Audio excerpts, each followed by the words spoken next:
Okay, start करते हैं आज का जो लेक्चर है। कल हमने ऑर्थोगोनल कम्प्लीमेंट तक इसको डिस्कस किया था। ऑर्थोगोनल कम्प्लीमेंट, कोई एक स्टूडेंट मुझे जल्दी से जो है ना ऑर्थोगोनल कम्प्लीमेंट के बारे में बता दे ताकि हम आगे बढ़ें बाय रेजिंग हैंड्स। कोई एक स्टूडेंट मुझे बता दे ऑर्थोगोनल कम्प्लीमेंट्स के बारे में।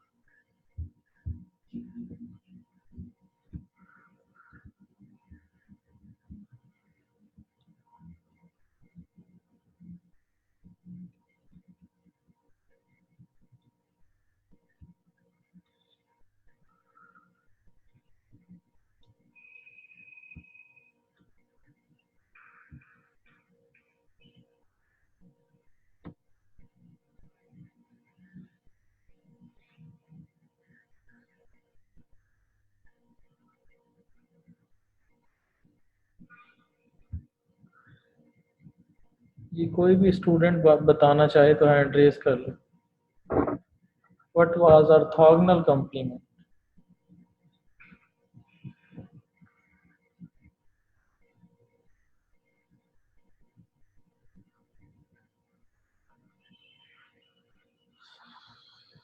पूरी क्लास में से एक ही स्टूडेंट को समझ आइएगा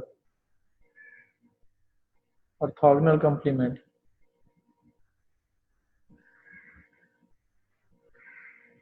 फिर मैं पढ़ाना ही छोड़ देता हूँ। फिर अगर एक पूरी क्लास में से एक या दो लोगों को समझ आती है।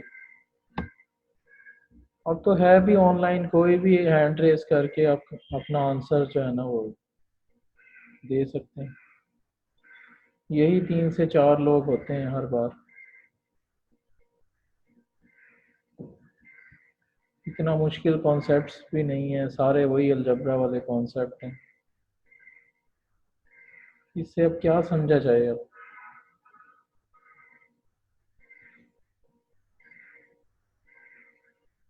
कि क्लास जो है बस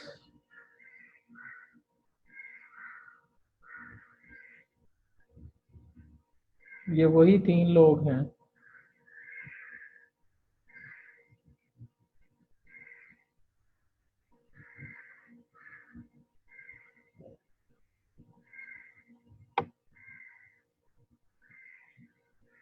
चलो, हैंड रेस करने की जहमत भी नहीं करते आप लोग।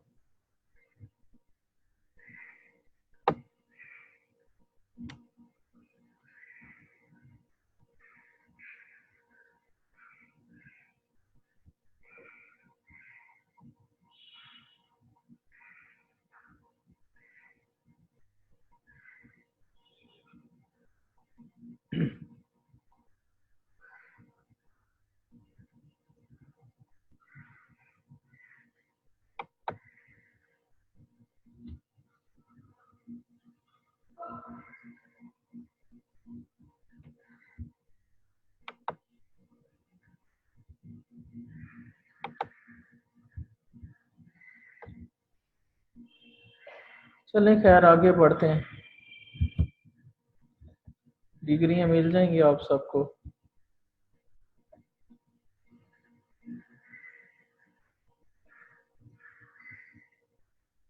ये हमने पढ़ा था एम पर। एम एम डबल पर की डेफिनेशन क्या हो जाएगी? एम डबल पर हो जाएगा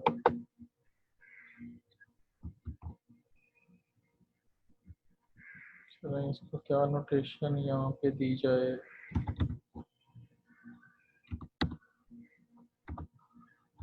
एम पर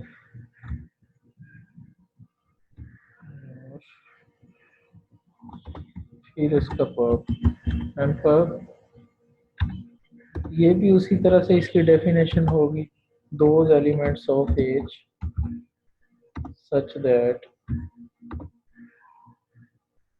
whose inner product with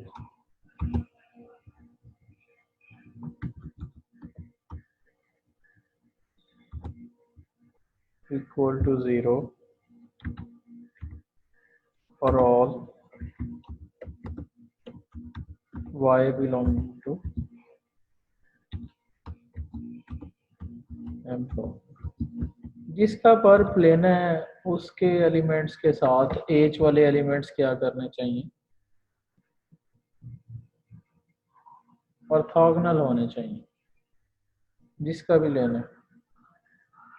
लेकिन हम देख के आए थे कि एम पर्प पे किसके सारे एलिमेंट्स ऑर्थोगोनल हैं, एम पर्प के ऊपर किसके ऑर्थोगोनल हैं।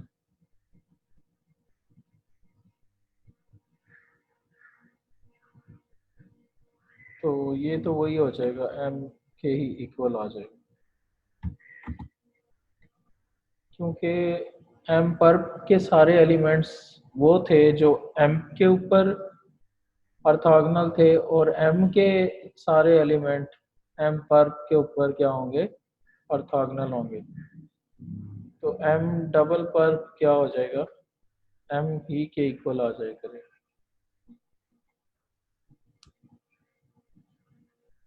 और रिमार्क लिखा हुआ है कि जीरो का पर्प, जीरो हमने पढ़ा था कि जीरो एक वेक्टर स्पेस है, जीरो एक इनर प्रोडक्ट स्पेस कह लें, वेक्टर स्पेस कह लें, जो भी से कह लें, इनर प्रोडक्ट स्पेस। और ये अपने जो है ना, सॉरी, एज कोई भी वो है,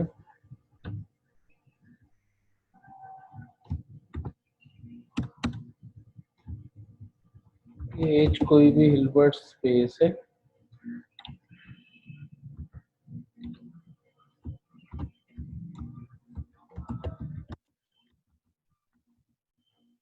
और जाहिर बात है आपको पता है कि इसमें जीरो लाई करता है, ये उसका सबसेट है। और सबसेट का हमने ढूंढना है पर,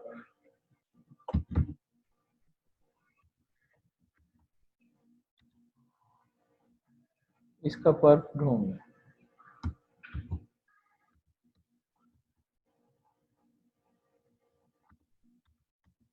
किस तरह से होगा, those element of H such that X inner product with every element of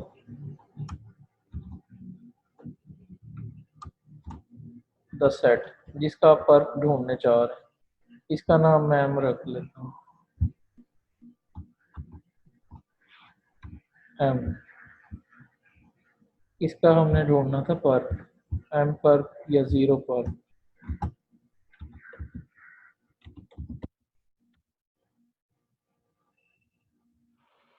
M perp या जीरो पर्क, ये हो जाएगा by definition equal to zero for all y belonging to, जो भी नाम रखा हुआ है आपने इसका। तो आप देख सकते हैं जीरो एक ही एलिमेंट है, और एज के सारे एलिमेंट इसके ऊपर क्या हैं, ऑर्थोगोनल है, तो पूरा एज ही आएगा, सारे का सारा एज आ जाएगा।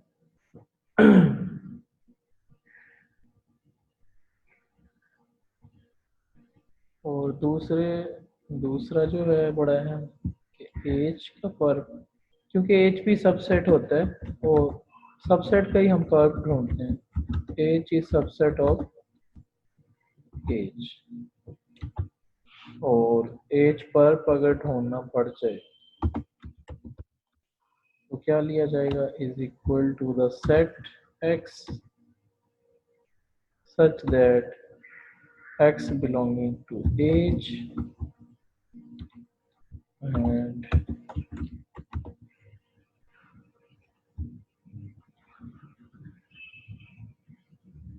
x in a product with y is equal to 0 for all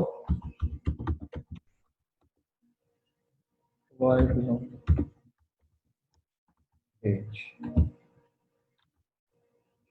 ठीक है, तो इसमें सिर्फ एज का एक ही एलिमेंट है जो इन सब पे, एज के तमाम एलिमेंट्स पर ऑर्थोगोनल है। उसमें सिर्फ कौन आएगा एज का, जीरो ही है। कि ये है orthogonal complements of zero set और हिल्बर्ट स्पेयर्स इटसेल्फ का ऑर्थोगोनल कॉम्प्लीमेंट।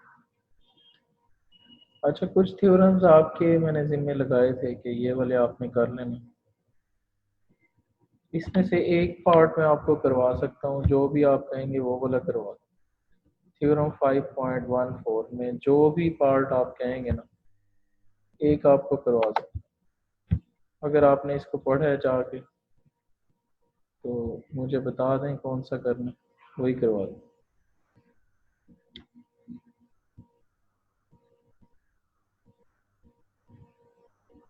हैंड रेस करके मुझे बता दें इन सारे पार्ट्स में से जो करवाना है वो मैं करवा दूँ।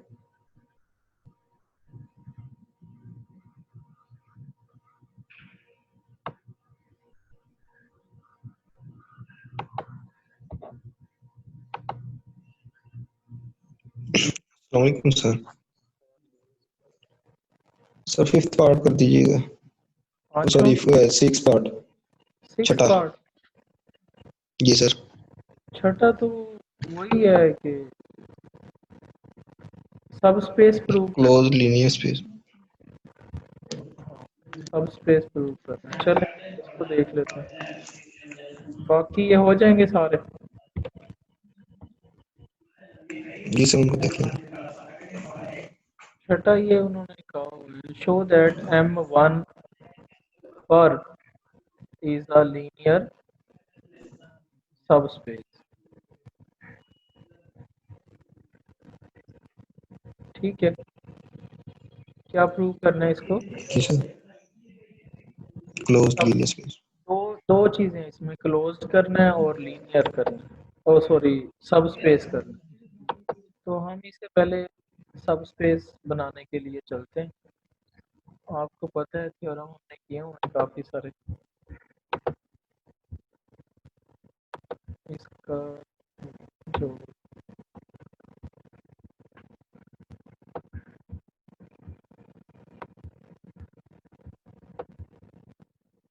शो दैट, ये कल मैंने आपके जिम्मे लगाया था। चलो, M perp is a closed सब स्पेस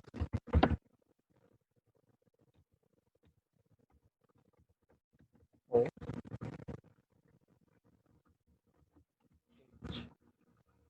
ये बेटा हमने प्रूव करना है। अब गिवन क्या क्या है, गिवन देख लेते हैं। गिवन है जी एच एक हिल्बर्ट स्पेस है। हिल्बर्ट स्पेस है तो इनर प्रोडक्ट स्पेस है। इनर प्रोडक्ट का कोई ना कोई फार्मूला उसके लिए बयान कर दिया गया। अच्छा, दूसरा M1 या नाम जो भी रख लें, उसने M1 रखा हुआ है, M1 रख लें। M1 उसका क्या है देखना पड़ेगा। M1 उसने क्या सपोज किया हुआ है इसमें थ्योरम्स की स्टेटमेंट में।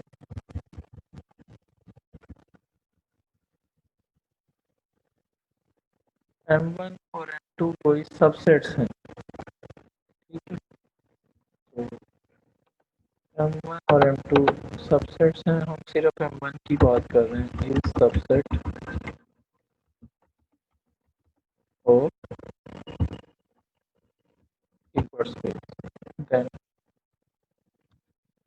M1 पर is equal to the set of those elements of H, Hilbert के वो एलिमेंट्स जो जो क्या कर रहे हैं, M के सारे एलिमेंट्स से कल भी लिखा था,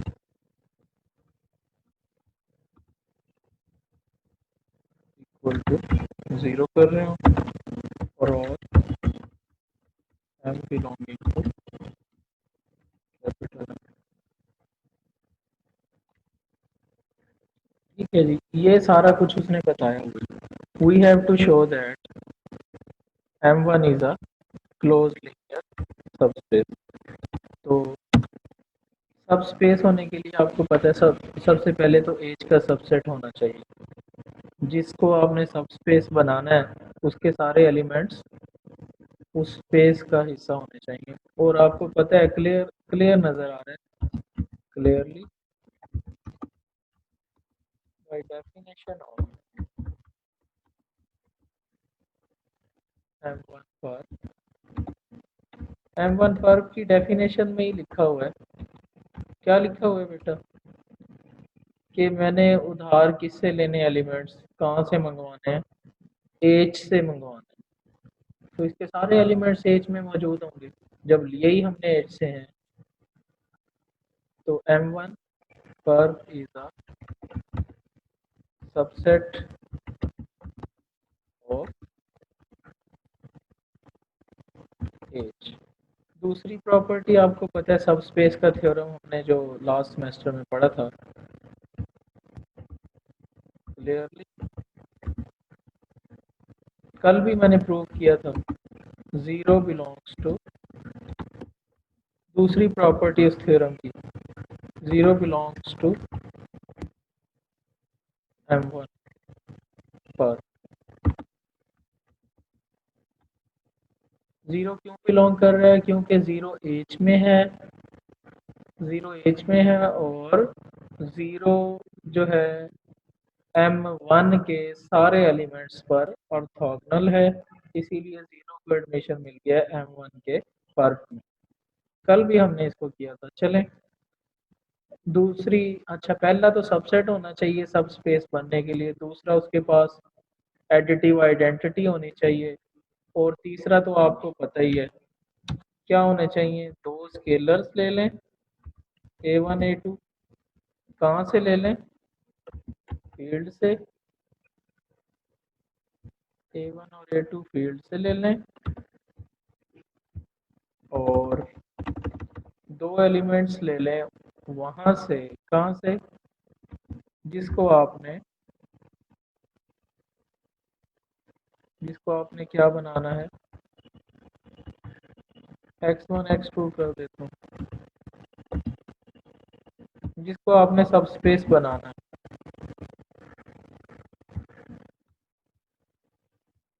जी, किसको बिलोंग करेंगे? M1 पर। ठीक है, M1 पर के दो एलिमेंट्स ले लिए। अगर बेटा ये M1 पर के दो एलिमेंट्स हैं तो ये क्या कर रहे हैं? विच इम्प्लाइज दैट अगर ये M1 पर के हैं तो ऐसा हो कि x1 का जो इनर प्रोडक्ट है M1 के सारे एलिमेंट्स के साथ, वो क्या रह रहा है? 0। x1 इसीलिए पर्प में आया ना, क्योंकि ये M1 के सारे एलिमेंट्स के साथ क्या हो गया? ऑर्थोगोनल। सिमिलरली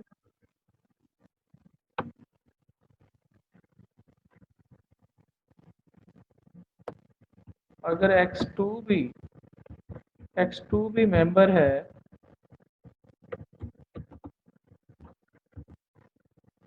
x2 भी पर्प में आया है, तो किस तरह से आया है?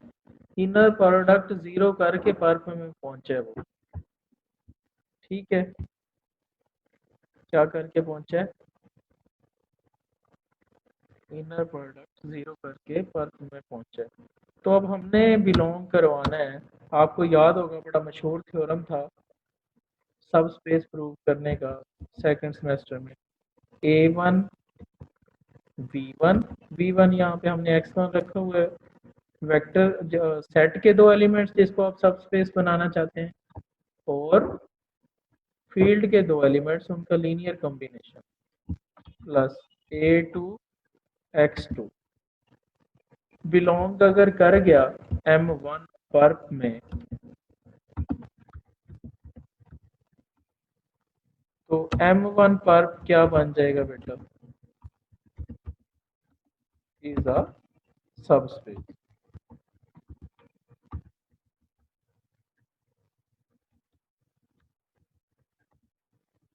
तो M1 पर्प में ये बिलोंग कैसे करेगा?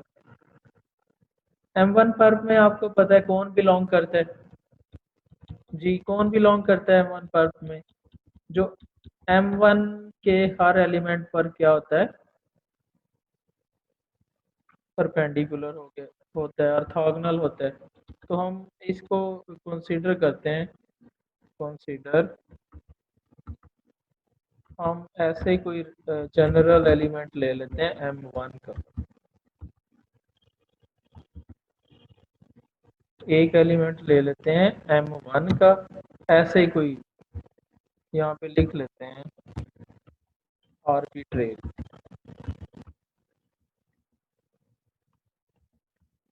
ठीक है, आर्बिट्रेरी एक एलिमेंट हमने उठाया है M1 का।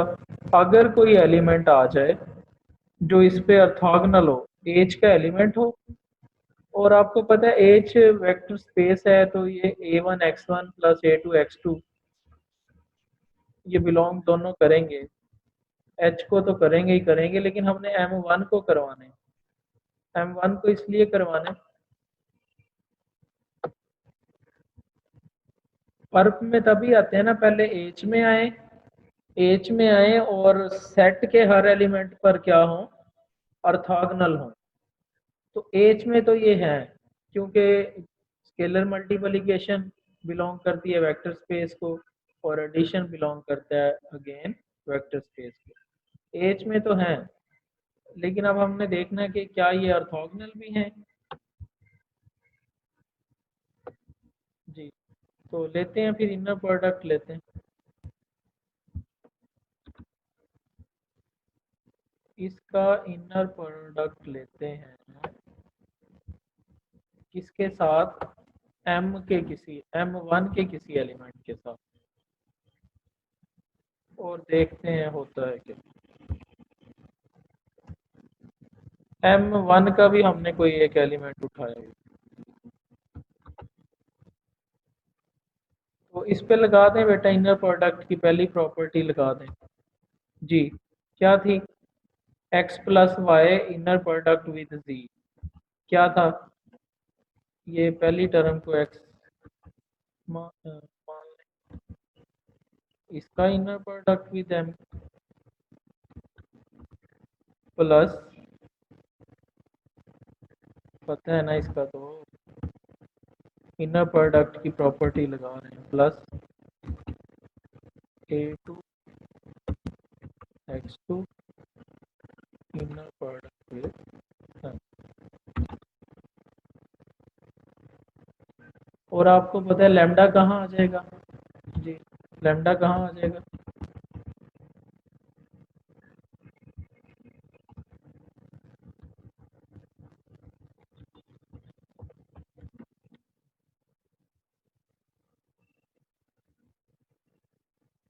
लैम्डा आपको पता है इनर प्रोडक्ट से बाहर आ जाएगा अगर फर्स्ट प्लेस पे, स्केलर यानी।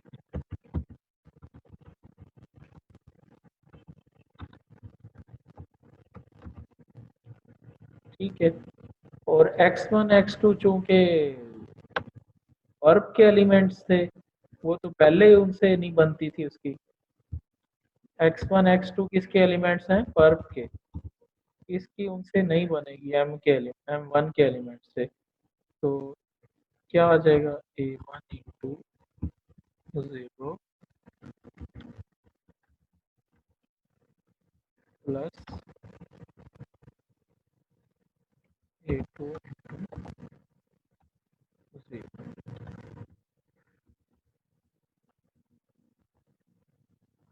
is equal to 0, which implies that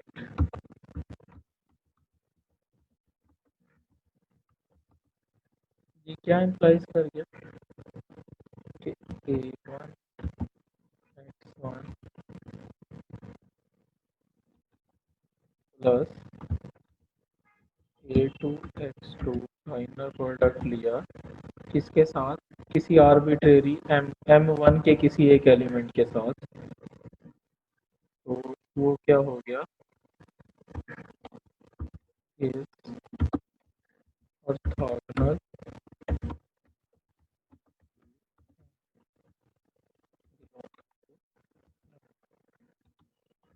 और कहेंगे since M belonging to M1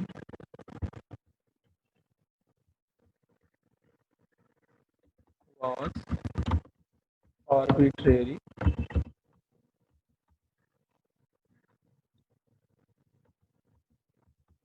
so A1X1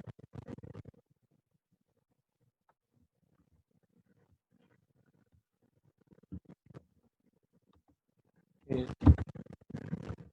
orthogonal every M belongs to M, which implies that A1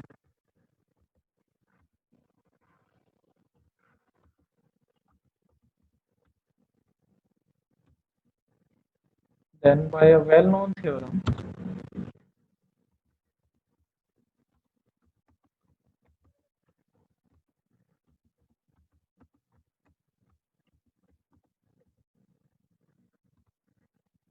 पढ़ा था ना थ्योरम, हाँ सब स्पेस का सेकंड सेमेस्टर में।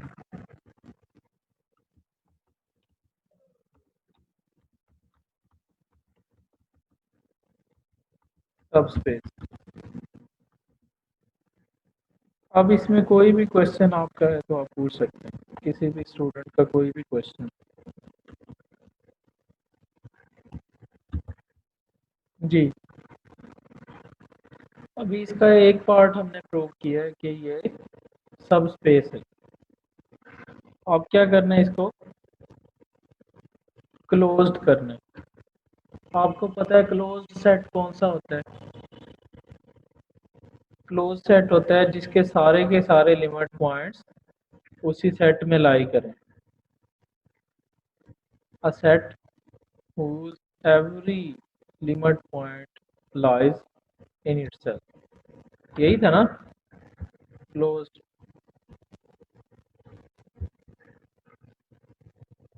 तो क्लोजनेस प्रूव करने के लिए इसने यहाँ पे बड़ा आसान सा किया होगा। ये देखें, इसको यहीं से रीड आउट कर लेते हैं। Which shows that M1 perp is a subspace of H. To complete the proof, which it is remains to prove that M1 perp is closed, and in order to prove that this, it is enough to show that if Xn is any convergent sequence in M1 perp converging to a point X, कोई भी sequence है जो किसको converge कर रही है,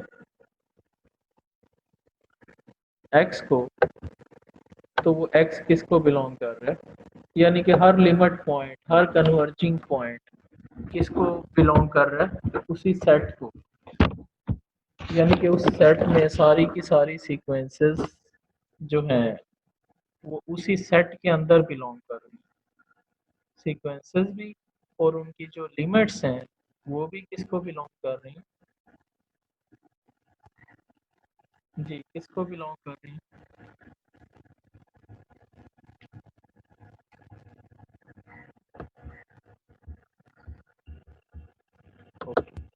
closeness अब हम इसकी प्रूव करने जा रहे हैं। तो क्लोजनेस का तरीका मैं यहाँ पे आपको लिख देता हूँ कि दो तरीके हैं। एक तो सारे के सारे लिमिट पॉइंट्स शो करवा दें, वो तो हम तब कर सकते हैं ना अगर सेट गिवन है। यहाँ पे सेट गिवन नहीं है, सेट यहाँ पे गिवन नहीं है, ऐसे ही जनरली हमने लिया हुआ है। M1 नाम रखा हुआ है हमने, हम कहते हैं कि M1 पर will be a closed subset of H if for every convergent sequence। एक कहता है कोई सी भी सीक्वेंस उठाई जाए जो कि कन्वर्ज कर रही हो, xn कन्वर्जिंग टू x, हर कन्वर्जेंट सीक्वेंस जो कन्वर्ज कर रही हो वो क्या इंप्लाइज कर जाए,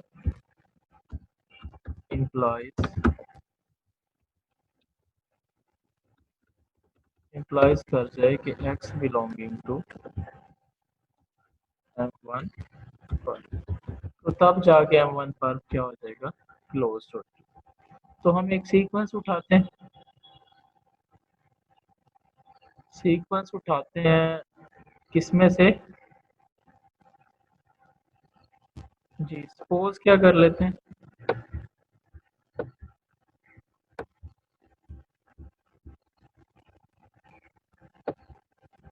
हम एक सीक्वेंस उठाते हैं xn, किसमें से उठाते हैं, m1 पर में से। अगर ये m1 पर में से है तो ये m1 के हर एलिमेंट पर क्या है, और हमने प्रूव क्या करना है, और ये कन्वर्ज किसको कर रही है ये भी सपोज कर चुके हैं, xn converges to x, then we have to show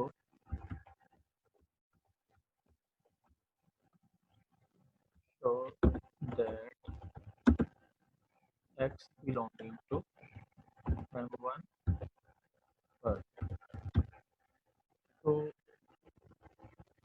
given क्या क्या है कि xn एक सीक्वेंस है, और इसके भी मीनिंग आपको पता है, इसके मीनिंग क्या थे कन्वर्जेंस का, मैंने आपको बताया था कि उसकी लिमिट ली गई है, n इंफिनिटी को अप्रोच करवाया गया है xn, और आंसर क्या है, x है।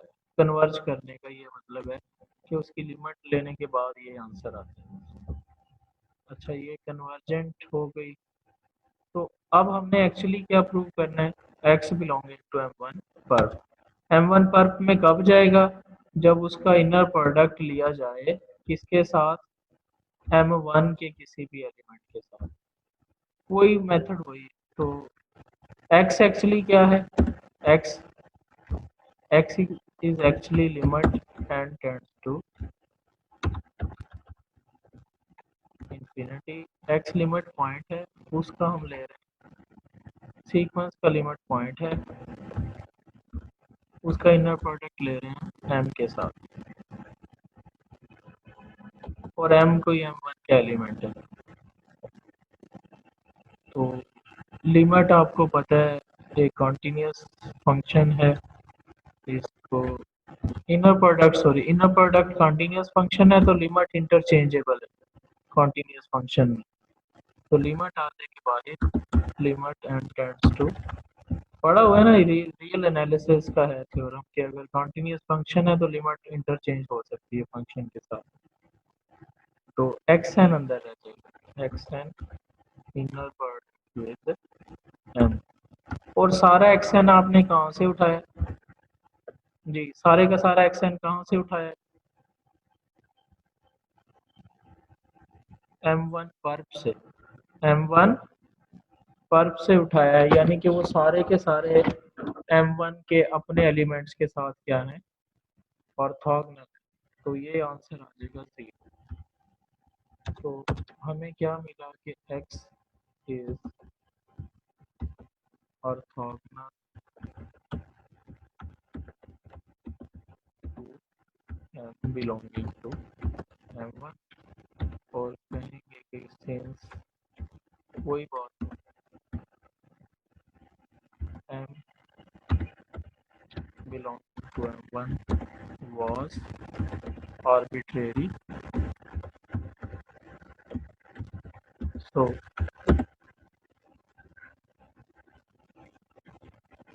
x is orthogonal to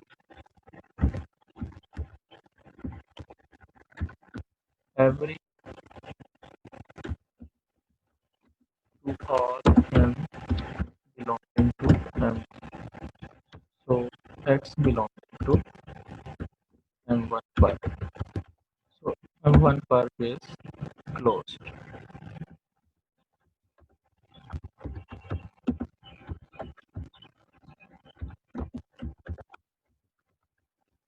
ठीक है जी, ये क्लोज प्रूव करने का ये मेथड भी मिल गया एक तो हमें नया। जी बच्चा, मेरी आवाज आ रही है आपको? यहाँ पे शायद लाइट चली गई है।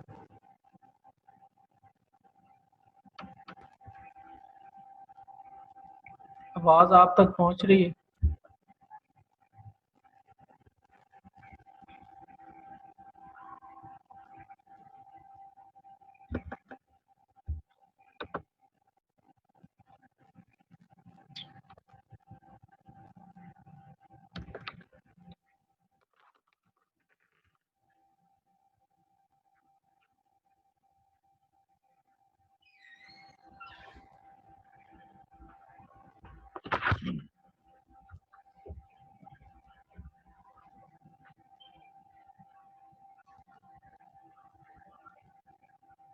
ओके, तो अब कोई क्वेश्चन हो पिछले जो हमने बात की है उसमें से कोई क्वेश्चन है तो फिर आगे चलते हैं।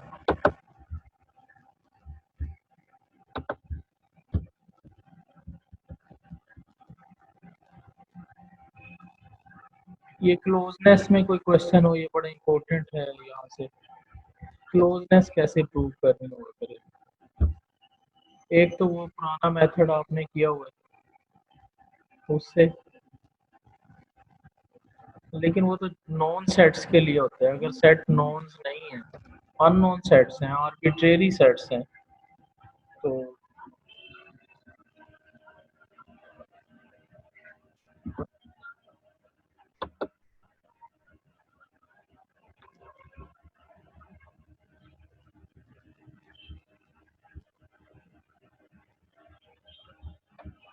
जी चलें फिर आगे बढ़ें। अगर कोई नहीं है क्वेश्चन तो फिर जी जावेद हाशमी, आपका क्या क्वेश्चन? सर वो पहले किया था जब आपने पूछा था कि आवाज आ रही है।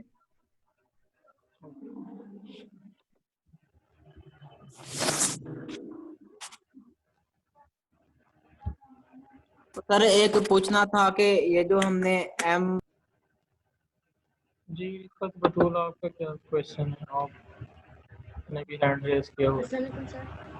वालेकुम अस्सलाम। सर ये जो भी आपने कहा है कि पार्ट टू क्लोजनेस प्रूव करने के लिए अगर कोई भी हमें क्वेश्चन आ जाता है जिसका हमें क्लोज प्रूव करना है, तो इसके लिए हम कन्वर्जेंस ऑफ अ सीक्वेंस की डिफाइन यूज करेंगे। जी कन्वर्जेंट एक सीक्वेंस ले लेंगे। एक्चुअली हमने किया क्या है, क्लोज सेट की डेफिनेशन यही है ना, एक ऐसा सेट जिसके सारे के सारे लिमिट पॉइंट्स उसी के अंदर लाई करें। जी सर। ऐसा ही है ना क्लोज सेट? जी सर। क्लोज सेट का क्या होता है, फॉर्मूला क्या होता है? A set is closed if A closure किसके इक्वल होता है? चलें एक क्लोजर का फार्मूला लिख लेते हैं पहले। A closure is equal to होता है ए यूनियन, याद है ना, ए डी। ये फार्मूला याद है आप लोगों को?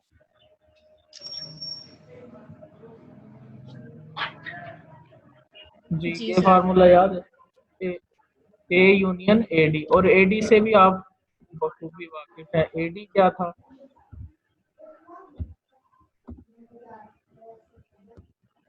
Set of all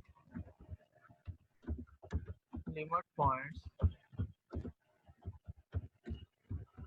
of it, यही था ना?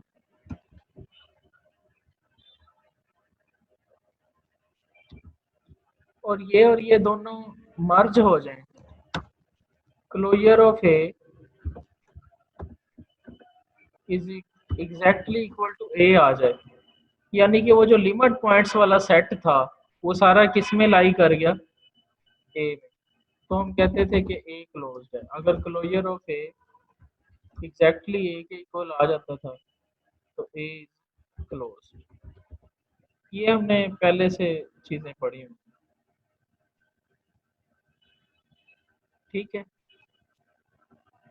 कि कोई भी सेट, ये टोपोलॉजी में आपने देखा होगा, मैट्रिक्स स्पेस में देखा होगा कि कोई भी सेट क्लोज्ड कब होता है कि जब उसका क्लोजर एग्जैक्टली ए के इक्वल आ जाता है। इट मींस के सारे लिमिट पॉइंट्स किस में लाई कर गए, ए के अंदर ही लाई कर गए। वो जो एडी था ना, एडी उसका यूनियन ए के साथ लिया गया तो फिर कोई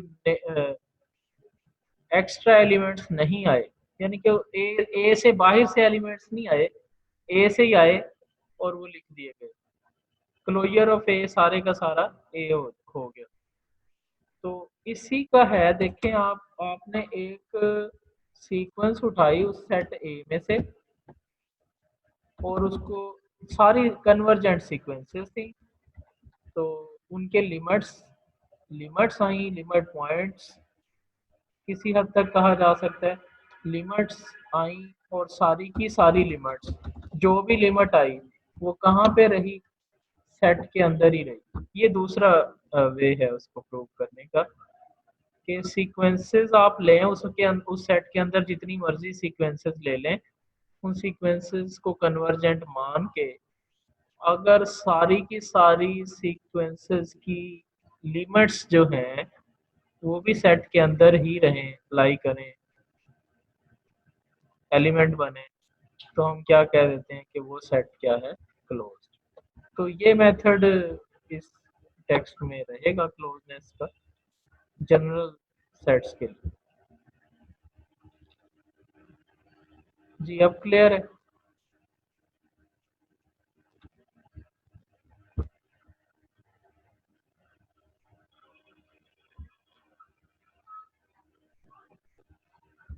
ओके, नेक्स्ट हम चलते हैं।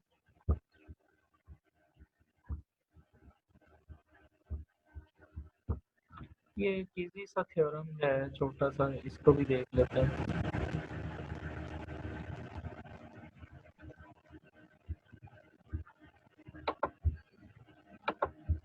इसकी स्टेटमेंट पहले यहीं से पढ़ लेते हैं।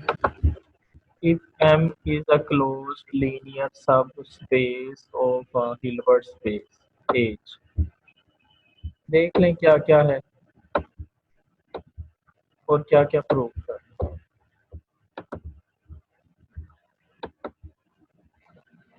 H एक हिल्बर्ट स्पेस ली हुई है। हिल्बर्ट स्पेस आप समझते हैं, कंप्लीट इनर प्रोडक्ट स्पेस।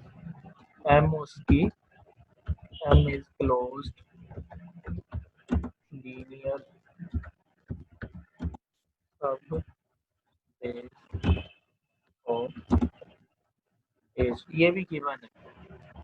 तो अभी हमने थ्योरम भी कर लिया है कि M खुद अगर सब स्पेस है, M उसका कोई सबसेट है हिल्बर्ट स्पेस का, तो उसका पर्प जो है, M pulp is,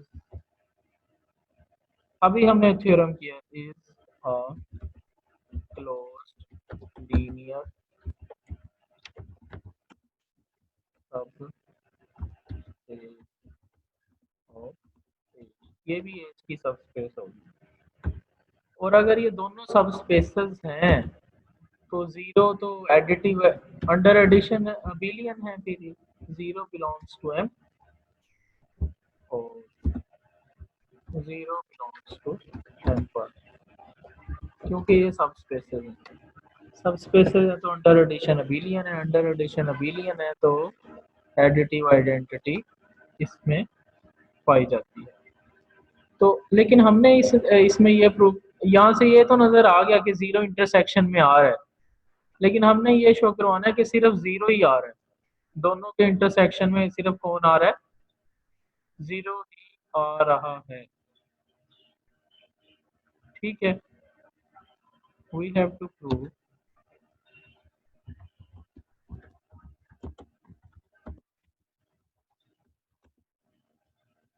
M intersection अब इंटरसेक्शन का कहाँ से लिया जाए? इंटरसेक्शन के लिए कौन सा यूज करें?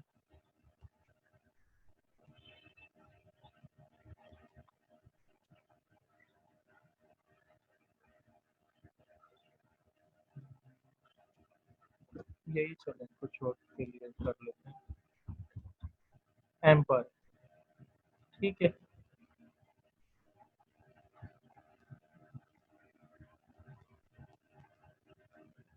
M intersection with M perp is always equal to only zero element। दोनों के पास जीरो ही है, वो भी सब स्पेस होने की वजह से। अगर ये सब स्पेसेस ना हम इन्हें कहीं वैसे ही कोई सेट कह लें, फिर डाउट्स आ जाएंगे कि ये जीरो इनके पास है। अब तो अंडरस्टूड है ना, दोनों के पास जीरो है, तो हमने सिर्फ ये प्रूव करना है कि सिर्फ जीरो ही है। तो ये दो सेट्स की इक्वालिटी कैसे प्रूव? ये लेफ्ट हैंड साइड पे भी सेट है M इंटरसेक्शन M पर, और राइट हैंड साइड पे भी सेट है। और दो सेट्स को इक्वल करने का आपको मेथड आता है। पहले एक का एलिमेंट उठा लें, दूसरे में शो करवा दें, दूसरे का एलिमेंट उठा लें, पहले में शो करवा दें, दोनों को एक दूसरे का सबसेट शो करवा दें। ठीक है, तो हम इसको करते हैं। एक तो मैंने आपको शो करवा ही दिया है। कौन सा करवा दिया है? ये जीरो बिलोंग्स टू एम पर, जीरो दोनों को बिलोंग कर रहा था, लिहाजा जीरो जो है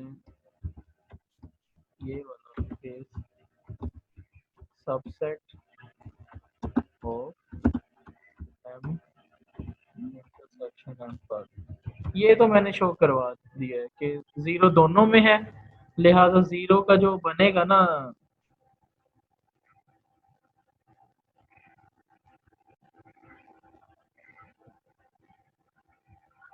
ठीक है, एम पर। तो अब हमें बाकी प्रूफ बाकी करना क्या रह गया जी? क्या प्रूफ बाकी रह गया? अब हमें सिर्फ ये प्रूव कर रहे हैं कि अगर कोई एलिमेंट एम इंटरसेक्शन एम पर में है,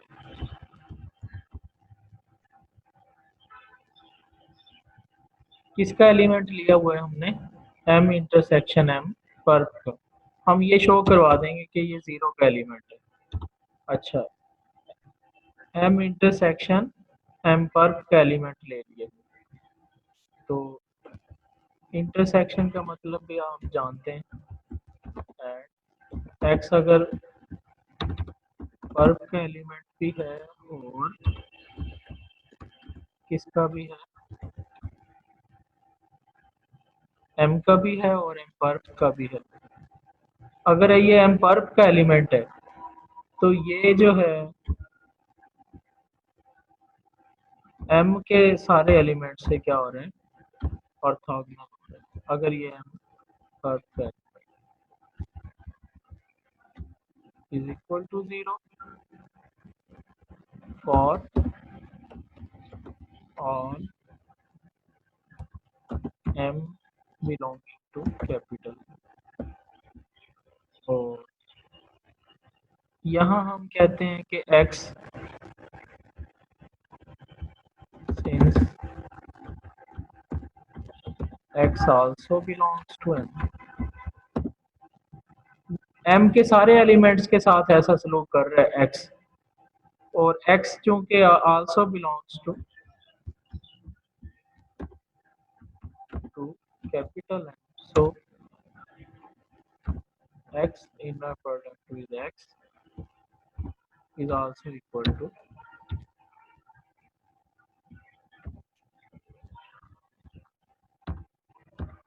जीरो। और ये हमने प्रॉपर्टी पढ़ी थी कि अगर किसी एलिमेंट का अपने आप के साथ इनर प्रोडक्ट जीरो है तो वो खुद जीरो है। अगर खुद जीरो है तो ये एलिमेंट लिया किसका था हमने? इंटरसेक्शन का, और बिलोंग किसको कर गया? Which implies that x belongs to zero set, which implies that m intersection m पर is subset of this set। which implies that, क्या implies कर जाएगा जी के m intersection m पर is equal to 0, यही हमने प्रूव करना। दो सेट्स को इक्वल करने हैं, दो सेट्स को इक्वल करने का वही मेथड है एक दूसरे का सबसेट प्रूव कर दें तो आप उसको कर पाएंगे। अच्छा, इनर प्रोडक्ट की जो सारी नोटेशंस है ना, ये आपने ठीक कर लेनी है यहाँ पे इस बुक में सच नहीं की मैंने।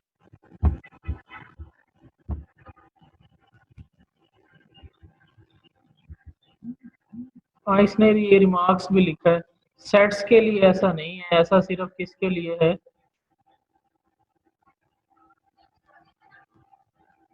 ऐसा सिर्फ किसके लिए है, सिर्फ और सिर्फ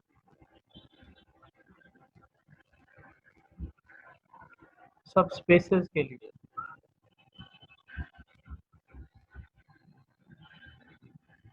अच्छा, अब ये बड़ा अहम थ्योरम है हमारे पास, इसको भी देखते हैं।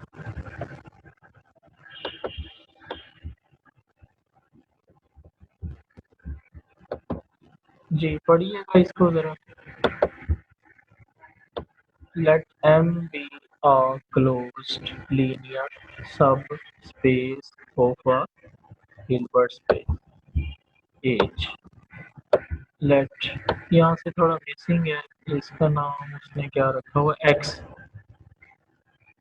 है यहाँ पे। Let x be a vector not in m में नहीं है, h में है, m में नहीं है, and d is the distance of point from the set, then there exists a unique vector y naught in M such that x minus y naught norm is equal to d।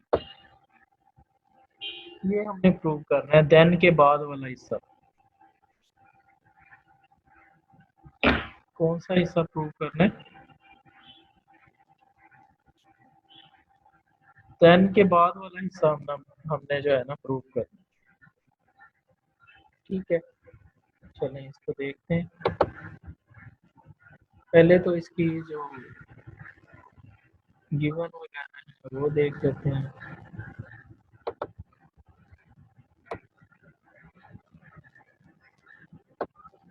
एक कहते हैं Hilbert space है H, ठीक है, और एक उसका है सबसेट, बल्कि सब स्पेस है M,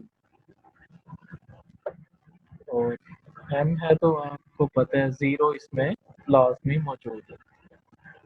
क्लोज सबस्पेस है, क्लोज लीनियर सबस्पेस है M, और एक एलिमेंट कहते हैं X है नॉट इन M है। ये पूरा सेट M है, उसका सबस्पेस है, और ये पूरा सेट H है, और हिल्बर्ट स्पेस है सारी की सारी, और इसमें आपको पता है जीरो तो लाजमी है क्योंकि ये सब स्पेस है। इसने उसी का जीरो लिया हुआ है, एच वाला जीरो आइडेंटिटी। और दूसरी बात, अब हमने प्रूव क्या करना है, आपको पता है एक्स से यहाँ तक का डिस्टेंस कैसे मापा था हमने, एक्स से सेट तक का डिस्टेंस, जी क्या नाम दिया था उसको हमने,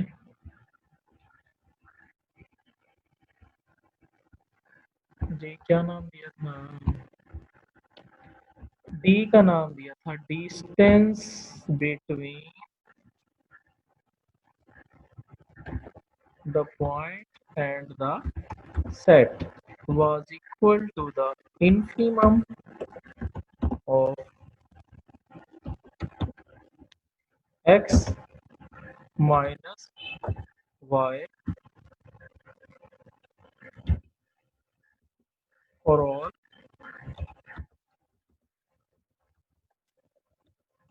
y belonging to M। ये की थी ना डेफिनेशन हमने।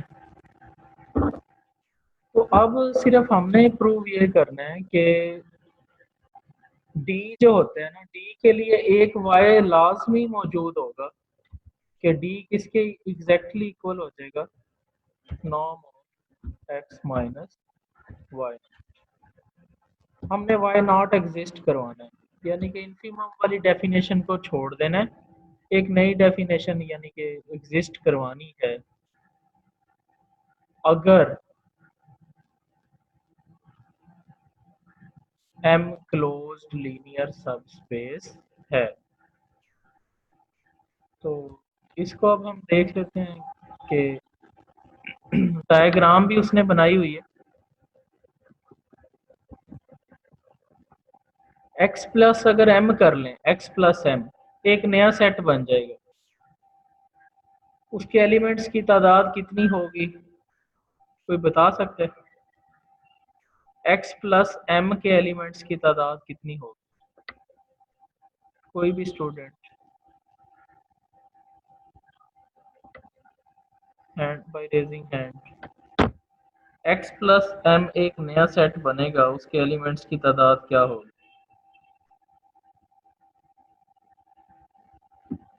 जी रब नो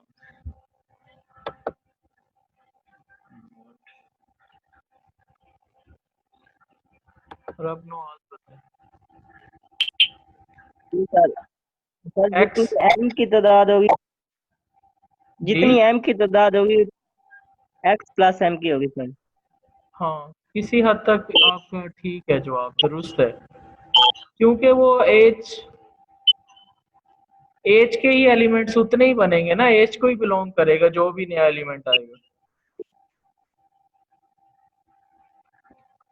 ठीक है, उसकी उतनी ही तादाद होगी x प्लस m की। ये देखें, उसने ट्रांसलेशन इसको कहते हैं, कोई चीज ऐड कर दी जाए ना किसी में, तो उसने ट्रांसलेशन कर दी है। ये सारा सेट m है। ऐसे ये डायग्राम हालांकि इतनी वो नहीं है ऑथेंटिक, सिर्फ समझाने के लिए उसने की हुई है। ये है हमारे पास अगर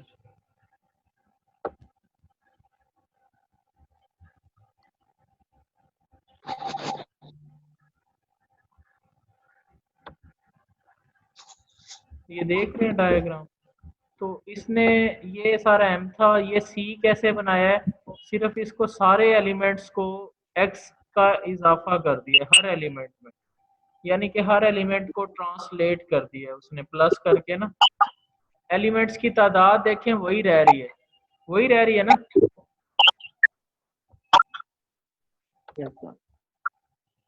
एलिमेंट्स की तादाद वही रह रही है m और c। देखें c बनाया उसने x प्लस m, और नाम क्या दिया c को, ट्रांसलेशन। ट्रांसलेशन हुई है, वहां से बढ़ के आगे वो चला गया सेट m, उसमें हमने इजाफा किया है उसका x का, x कोई एलिमेंट था वो प्लस कर दिया। Then the set C is equal to x plus m is a closed convex set and d is the distance from the origin to C। और d आपको क्लियर नजर आ रहा है, ओरिजिन से डिस्टेंस है C का। अच्छा, सो बाय थ्योरम 5.8 जो हमने कल लास्ट लेक्चर में डिस्कस किया था, there exists a unique vector z naught in C such that z naught norm is equal to d is equal to infimum of z norm. Since z naught belongs to C, so by definition of C, z naught is equal to sum, जो भी C को belong करेगा उसकी शक्ल किस तरह की होगी, x plus some element of y, m, y belongs to m। Let us put x minus z naught is equal to y naught, then there the vector y naught is equal to x minus z naught is easily seen to be in M, because M is a subspace। and z naught is equal to x minus y naught. x minus y naught is equal to z naught is equal to d. तो ये तो prove ही हो गया कि d is equal to x minus y not. बस अब इसकी uniqueness show करवा देंगे, ये तो आसान ही है थ्योरम। इसके साथ ही ये दूसरा पार्ट है इसका, ये भी आप कर लेंगे, थ्योरम 5.17। इससे सिमिलर है काफ़ी हद तक, पिछले थ्योरम को यूज़ करेगा, काफ़ी रफ कैलकुलेशंस हैं इसमें, तो ये भी आप खुद करेंगे इस वीकेंड पे। अच्छा, ये डायरेक्ट सम आपने पढ़ा हुआ है, किस तरह से दो सब स्पेसेस को सम करते हैं। पहले उसका एलिमेंट, दूसरा उसका एलिमेंट, उसको प्लस कर लिया, उसको इस तरह से कर दिया। ये डेफिनेशन भी आप कर लेंगे, सम ऑफ टू सब स्पेसेस। डायरेक्ट सम किया हुआ है हमने कि उसका हर एलिमेंट उसके लीनियर कॉम्बिनेशन में लिखा जाए, उसकी सम की शक्ल में लिखा जा सके, और दोनों सब स्पेसेस में कुछ भी कॉमन ना हो सिवाय ज़ीरो के। तो ये डायरेक्ट सम की डेफिनेशन है। ये तो तीसरे सेमेस्टर में लगातार हम कर रहे हैं, इसको आप खुद स्टडी करेंगे डायरेक्ट सम। और ये थ्योरम भी आ चुके हैं। अच्छा जी, ये रिमार्क्स वगैरह पढ़ लेंगे। ये थ्योरम 5.20 है या जितना भी है ये कर लेंगे। m plus N is closed, m plus N is a linear subspace, m plus N is closed linear subspace, ये आप कर लेंगे। क्लोजनेस करने का मैंने आपको मैथड सारा बता दिया। अच्छा, इसके बाद ये है प्रोजेक्शन थ्योरम, वेरी इजी है, इसमें कोई इतना ज़्यादा मुश्किल काम नहीं है। क्या कह रहे हैं ये, मैं इसका आपको आइडिया दे देता हूँ कि गिवन क्या क्या है और हमने क्या क्या प्रूव करना है। एच एक क्या है, हिल्बर्ट स्पेस है।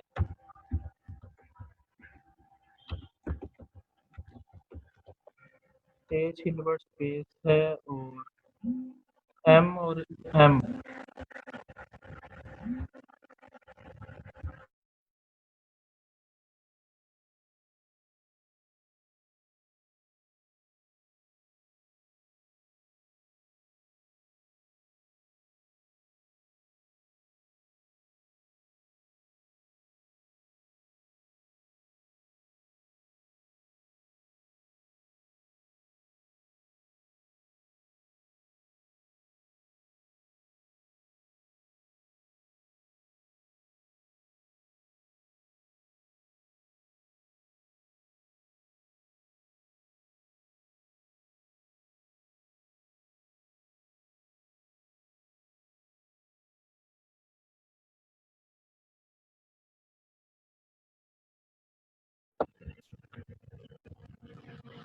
जी बच्चों, आवाज़ आ रही है मेरी आप तक?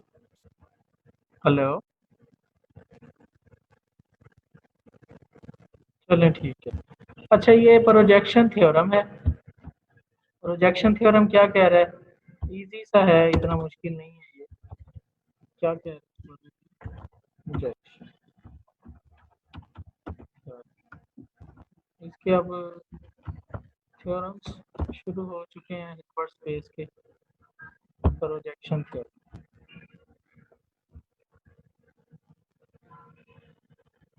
के गिवन क्या है, हमारे पास एक हिल्बर्ट स्पेस है, एम उसकी क्या है, एम इज क्लोज्ड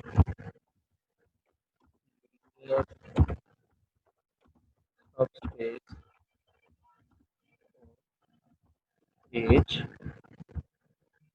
एच की क्लोज लीनियर सबस्पेस है, यानी कि वही सारी चीज़ें, कहानियाँ। और तो एम पर भी क्या होगी, हमने आज प्रूव किया है, M perp is also a closed linear subspace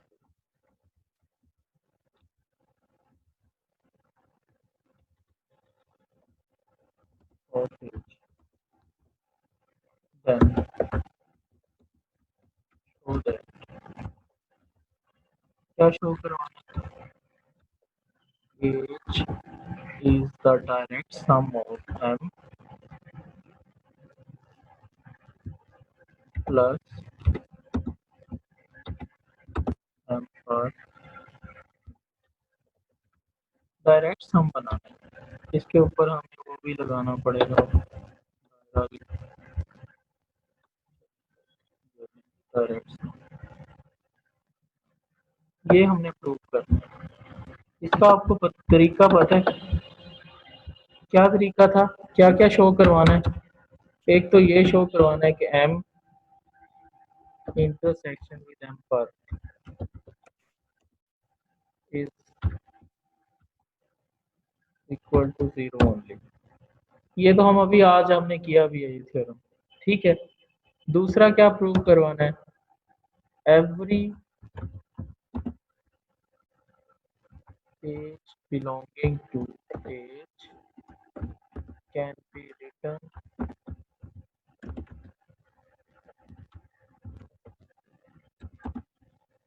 as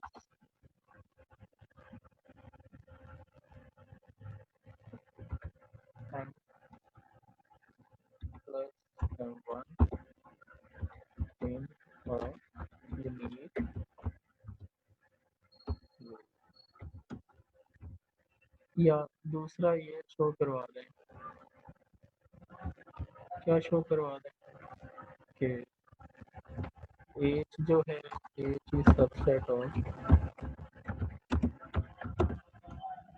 m intersection m पर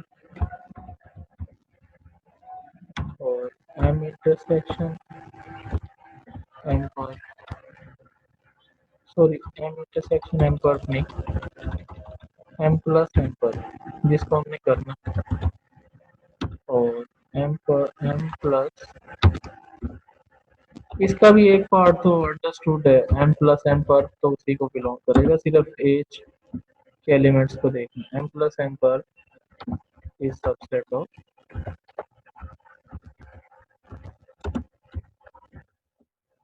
एज। तो हो जाएगा ये। हैंड रेज करके मुझे बताएंगे अगर आप इसको कर सकते हैं। आसान है, कोई इतना वो नहीं। जी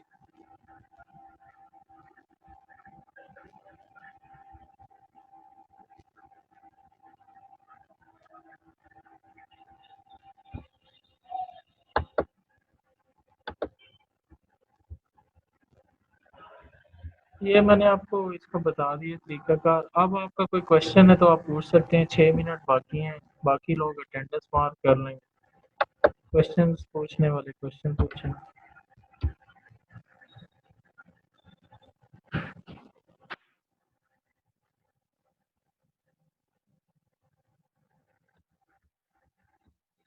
इस थ्योरम तक आपने इसको करना। इसके ऊपर जो कुछ भी है, डेफिनेशन है, एग्जांपल है, एक्सरसाइज है इस चैप्टर की, वो सारी आप लोग करना है।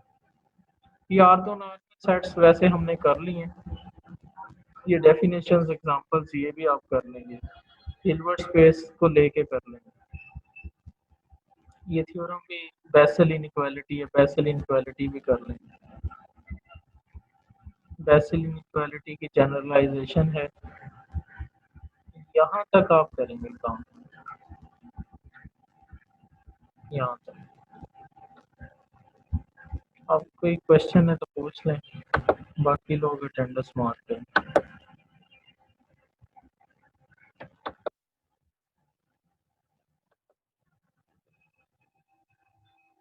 जी बेटा, कोई भी सवाल है आप पूछ सकते हैं।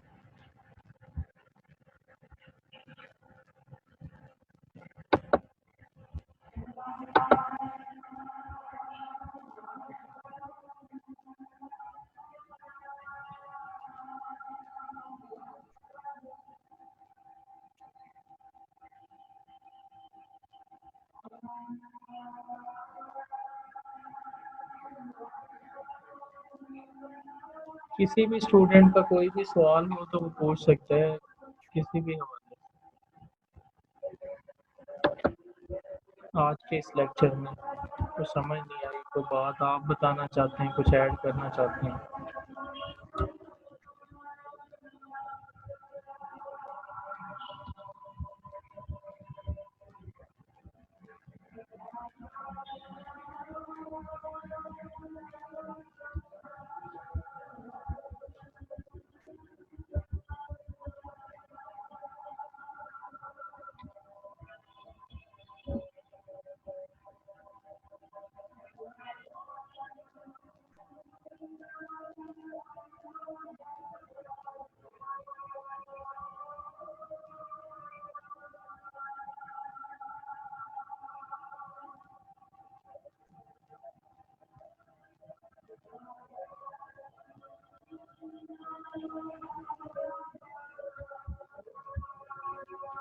जी जावेद हाशमी। लाऊं सर। सर जब हमने इसको एम पर्ब को सब स्पेस बनाया है तो सर हमने जब इसका वो लिया था, इनर प्रोडक्ट लिया था, इसके जो लीनियर कॉम्बिनेशन हमने बनाया था उसका हमने इनर प्रोडक्ट लिया था एम के एलिमेंट से। तो सर हम अलग अलग ले सकते हैं, मतलब अगर कोई स्केलर मल्टीप्लिकेशन है वो भी इसके एलिमेंट के परपेंडिकुलर होगा, जब उन दोनों का प्लस कर देंगे तो भी परपेंडिकुलर होगा, यहाँ तक कर सकते हैं सर? हाँ उस तरीके से भी कर सकते हैं, मैंने उसको मर्ज करके इकट्ठा ही कर दिया ना, वो जी भी एक सर, थ्योरम है, वो भी कर सकते हैं अलग अलग। थैंक्स।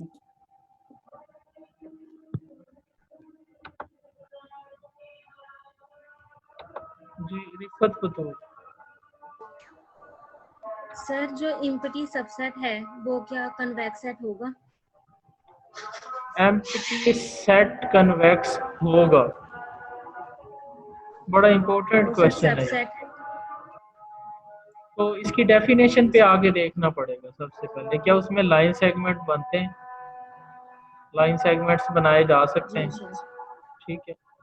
अगर तो बनाए जा सकते जी हैं और सारे के और सारे सर उसी में लाई करते हैं तो फिर तो ठीक है, वो बिलोंग कर जाएगा। जी सर। तो सर तो डेफिनेशन पे लाके आप एम्प्टी चेक सेट करें। सब कन्वेक्स सेट होगा, एम्प्टी सबसेट जी सर। और सर ये जो every subspace of a linear space is convex, तो क्या इसका कन्वर्स ट्रू होगा? नहीं, कन्वर्स नहीं होगा। अगर लीनियर सब स्पेस है ना जी सर, किसी भी थैंक यू। वर्ड स्पेस की, वो हमेशा क्या होगी? कन्वेक्स होगी, ये इसने वो प्रूव किया हुआ कन्वेक्स है। होगी। लेकिन अगर कोई कन्वेक्स जी है सर। तो जरूरी नहीं है जी कि वो सर। सब स्पेस हो जाए। क्या पता उसके पास एडिटिव आइडेंटिटी ना हो, क्या पता उसके एलिमेंट्स क्लोजर प्रॉपर्टी को वे ना कर रहे हो। सब स्पेस बनने के लिए तो उसे पूरा जी वेक्टर सर। स्पेस बनना पड़ेगा। तो कन्वर्स इसका जनरली ट्रू नहीं है। सर जी आपकी आवाज कट रही है, दोबारा बता दें। बेटा अगर सब स्पेस है, लीनियर सब स्पेस है, फिर वो कन्वेक्स है, ठीक है। और अगर कन्वेक्स है ना, जी सर। कन्वेक्स है, कन्वेक्स तो सिर्फ एक जी प्रॉपर्टी को वे कर रहा है, तो फिर जरूरी नहीं है कि वो सब स्पेस भी बना जी दे, सर। क्योंकि सब स्पेस की तो कोई कितनी प्रॉपर्टीज जी हैं, sir. 5 abelian group under addition की हैं, वो प्रूव करे कन्वेक्स सेट। और भी काफी सारी हैं, स्केलर मल्टीप्लिकेशन भी है। तो कन्वर्स इसका ट्रू नहीं है इन जनरल। सर आपकी आवाज कट रही है।